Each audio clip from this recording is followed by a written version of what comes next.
Hey everyone, welcome back to creative ideas with Neha. मैं आपकी दोस्त नेहा सिंह हाजिर हो चुकी हूँ आज की वीडियो लेकर के। उम्मीद करती हूँ आज की वीडियो जो है वो आपके लिए काफ़ी यूजफुल हो और आपको पसंद भी ज़रूर आए। पसंद आए तो एक लाइक करिएगा, एक शेयर करिएगा और मुझे कमेंट करके बताइएगा ज़रूर। तो जैसा कि आप देख सकते हैं, हम सभी के घर में कोई ना कोई ऐसी चीज़ होती है जिसका हैंडल निकल जाता है और वो नई चीज़ हमारी बेकार हो जाती है, क्योंकि बिना हैंडल के हम कोई काम कर नहीं सकते हैं।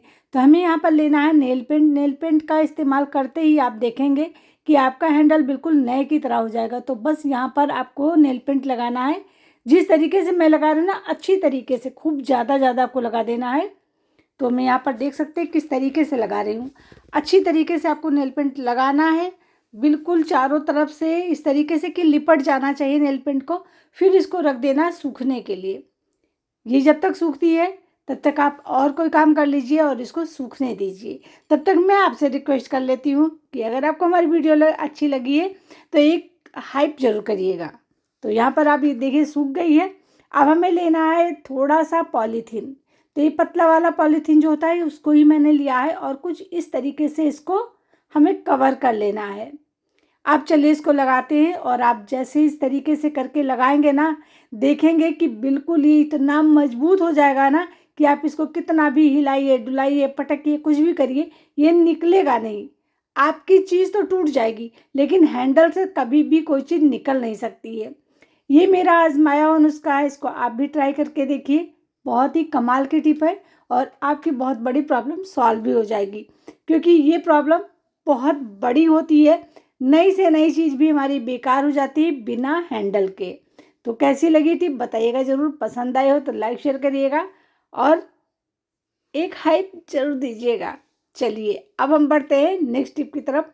उम्मीद करते हैं कि इसी तरीके से आप आगे भी नेक्स्ट टिप को देखेंगे। तो जैसा कि देख रहे हैं, मैंने यहाँ पर साड़ी हैंगर में उठाई, जैसे वैसे साड़ी सरकने लगी और गिर गई। अक्सर हमारी अलमीरा में इसी तरीके की प्रॉब्लम होती है कि हम साड़ी कोई और निकालने जाते हैं और गिर जाती हैं और साड़ियाँ।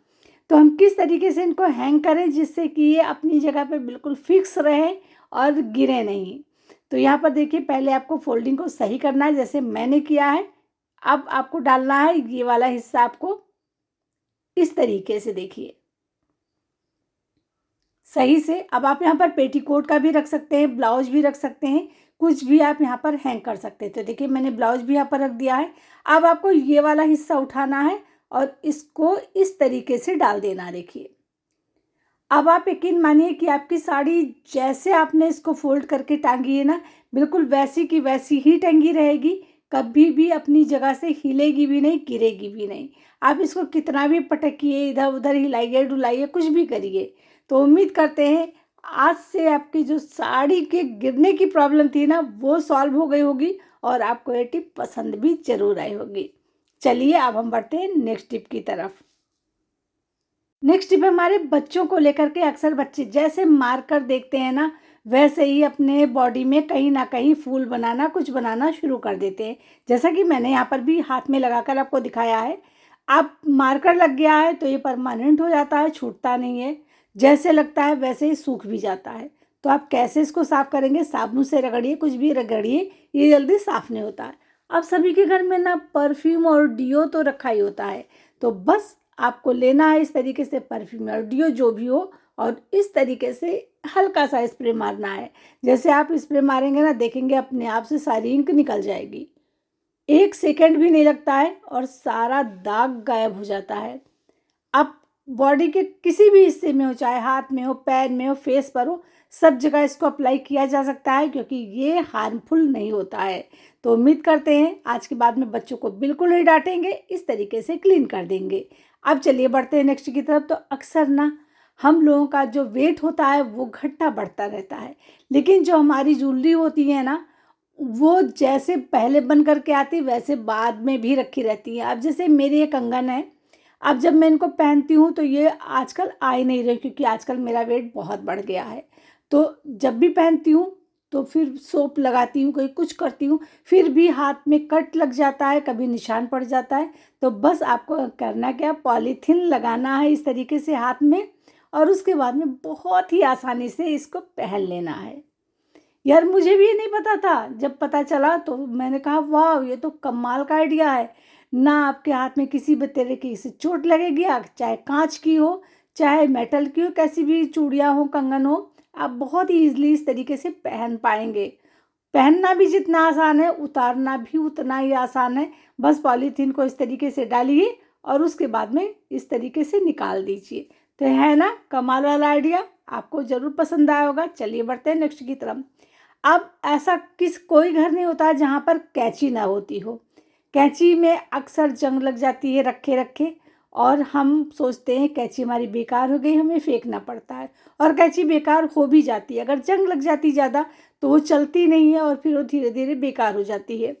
तो चलिए आज इसको साफ़ करते हैं बिना पानी के, बिना किसी और चीज़ के इस्तेमाल किए से। बस आपको यहाँ पर लेना है थोड़ा सा कोलगेट, और कोलगेट को आपको लगाना है इस पर अच्छी तरीके से। पानी का यहाँ पर एक बूंद भी इस्तेमाल नहीं करना, इस बात का ध्यान दीजिएगा।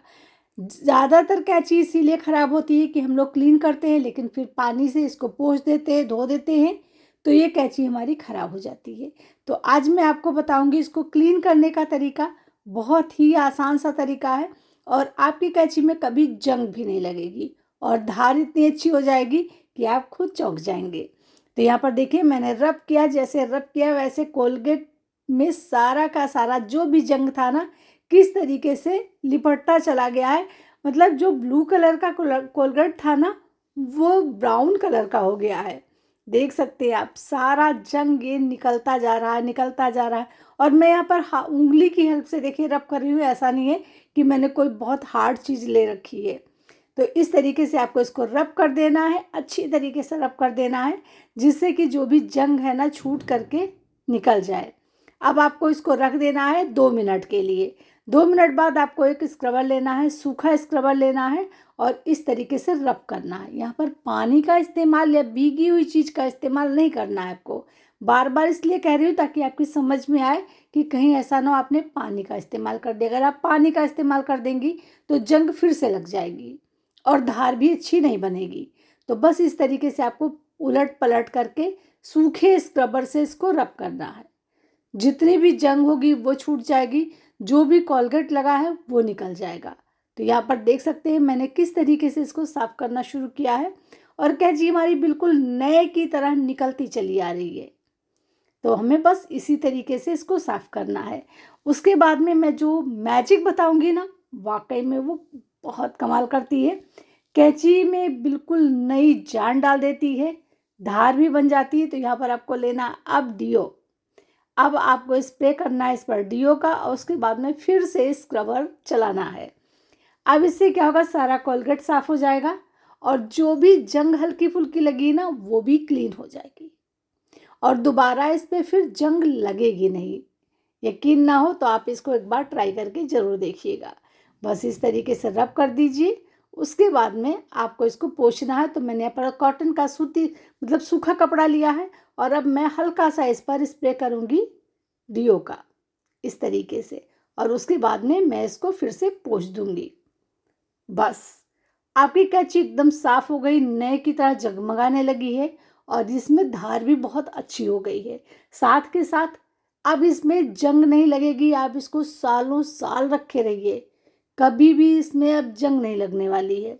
ये मेरा आजमाया हुआ नुस्खा है, इसको आप भी ट्राई करके एक बार देखिएगा। पसंद आए तो अपनी फ्रेंड फैमिली के साथ में शेयर करिएगा।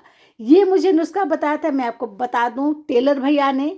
उन्होंने कहा कि अगर आप इस तरीके से अपनी कैंची को साफ़ करती है तो कभी जंग नहीं लगेगी और आप कैंची कभी धार रखवाने की ज़रूरत नहीं पड़ेगी। तो उम्मीद करते हैं आपको ये टिप पसंद आई होगी। चलिए बढ़ते हैं नेक्स्ट टिप की तरफ। अब आजकल जैसे ही हम लोग आलू मंगाते हैं और अगर हमने 5 किलो आलू मंगा लिया ना, तो देखते हैं कि दूसरे दिन ही उसमें अंकुर निकलने शुरू हो गए, क्योंकि आजकल आलू की बुआई शुरू हो गई है और यही वो टाइम होता है जब अंकुर इसमें निकलने लगते हैं। तो हमें क्या करना है कि इस आलू को तो खाना नहीं, जिसमें अंकुर निकला है उस आलू को कभी नहीं खाना है, वो हमेशा नुकसान करता है। तो अंकुर ना निकलने पाए इसके लिए एक बहुत ही बढ़िया सा तरीका है। जब मैंने इस तरीके को आजमाया ना तो वाकई में मुझे बहुत अच्छा रिजल्ट मिला। फिर मैंने सोचा क्यों ना आप लोग साथ में भी शेयर कर दिया जाए, क्योंकि छोटी छोटी सी टिप होती हैं जो हमारे लिए काफ़ी यूजफुल होगी। तो आपको लेना है यहाँ पर एक एप्पल ले लीजिए और आप आलू के बीच में इस तरीके से रख दीजिए। यकीन मानिए एक भी अंकुर निकलेगा नहीं, चाहे आप 1 महीने तक रखे रहें। बस आपको करना क्या है, जैसे थोड़े दिन आपने इस सेब को रखा, 2-3 दिन खा लिया, दूसरा सेब फिर से रख दिया, तो इस तरीके से आपका सेब खराब भी नहीं होगा और आपके आलू में सेब रखा भी रहेगा। तो आप इसको आजमा करके देखिए, बहुत ही कमाल की टिप है। पसंद आए तो लाइक शेयर करिए। चलिए मिलते हैं नेक्स्ट वीडियो में।